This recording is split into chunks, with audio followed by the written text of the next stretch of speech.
I'm doing this for my clan. Like, I'm not going to be able to be committing a whole lot of time to Destiny 2.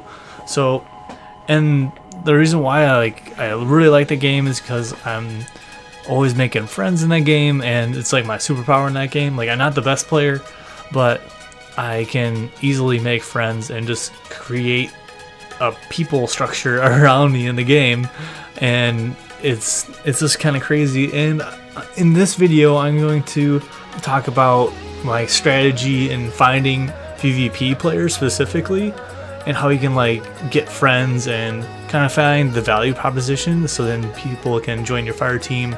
Then you can kind of like make these really fun moments together within that first interaction. So like, you want to be doing this when you have like a good hour or so, maybe even a half hour if you get really good, but you want to be able to just send a friend request and then start messaging them and just be funny with it. Just I'm gonna have some examples of like what you can say up here, but yeah, you want to, like, you can like paraphrase this in your own words or something, but you want to like make them laugh. Like, so like, this is the strat. So pretty much you spam games until you win or you're at the top of the leaderboards. So that in itself is like the value proposition, because you're like, hey, we just had a really good game, and then immediately after the game you friend request and start messaging the top three players on your team.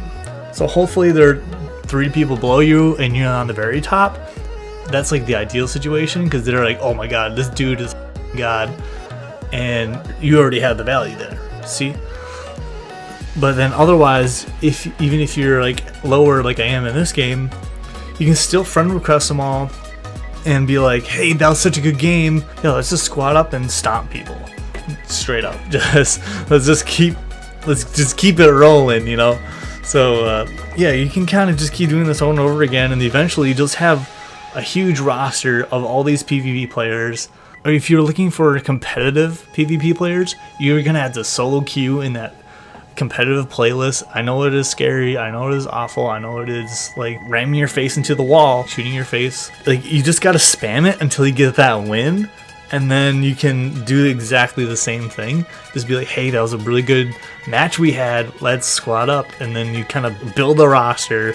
Then you have all these PvP players who are like going for competitive games. That's like another way you can use this kind of idea to find more specific PvP players, like, versus just like, oh, the chill guys. You can find these competitive guys. And the more you add value to them, the more you like just have a good time. Over time, people will actually join your clan. People will just be your friends, and you just be like, hey, I got these guys, and we can just make a squad and actually play some competitive games. Or like, maybe even over time, people will just become magnetic to you, and you'll just be the connector, and then you'll make a squad who's like, they're all super good, but they're all from random places. They all come to you because you're having a good time with all of them, and you can be like, hey, this guy's actually really good at this, and this guy's good at that. It's just good times. It's just making friends. This isn't the end-all be-all strategy, but it'll at least get some people in your fire team who are like specifically PvP players. In the description, like, tell me how it went. Like, tell me some of your experiences using this system. If you have like more questions about finding friends in PvP specifically, just like throw that in the description too. I'm not going to be always able to play Destiny 2, and I want you to be able to make friends. So stay tuned for the part 2. It's going to be about making friends in PvE. Stay tuned for that, and subscribe for the vibes.